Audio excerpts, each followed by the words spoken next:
అదేదో అమెరికా అధ్యక్షుడేమో ఇంత డాలర్లు ఇస్తే మా దేశంలో ఒక ఇది ఇచ్చేస్తాం అని చెప్పుకొచ్చాడు. $50 మిలియన్ ఏం ఖర్చు పెడితే కనుక శుభ్రంగా వాళ్ళ దేశంలో పౌరసత్వం తీసేసుకోవచ్చు.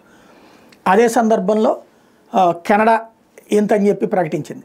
ఇప్పుడు వాళ్ళందరినీ చూసి పాకిస్తాన్ కూడా ఒక గోల్డెన్ వేస్ అని ప్రకటించింది, గోల్డెన్ ఆపర్చునిటీ అని ప్రకటించింది. ఏంటంటే పాకిస్తాన్ సిటిజన్షిప్ కావాలంటే 67,500 పాకిస్తాన్ ఇది కావాలంటే, అంటే $18,000 కావాలట వాళ్ళకి.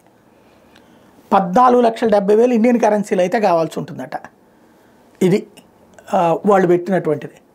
అంటే ఇప్పుడు భారతదేశంలో ఎవరైతే భారత్ అంటే ద్వేషించేవాళ్ళు, దూషించేవాళ్ళు, అక్కడికి వెళ్ళి పాకిస్తాన్ బాగుంటుంది అని చెప్పేవాళ్ళు, పాకిస్తాన్ని ప్రేమించేవాళ్ళు, పాకిస్తాన్లో ఉన్నంత స్వేచ్ఛ మన దగ్గర లేదని మాట్లాడేవాళ్ళు, అట్లాగే భారత్లో మాకు అన్యాయం జరుగుతుందనేవాళ్ళు చక్కగా పాకిస్తాన్లో పౌరసత్వం తీసుకోవచ్చు, చాలా తక్కువ హ్యాపీగా బతికేయచ్చు అక్కడికి వెళ్ళేసి.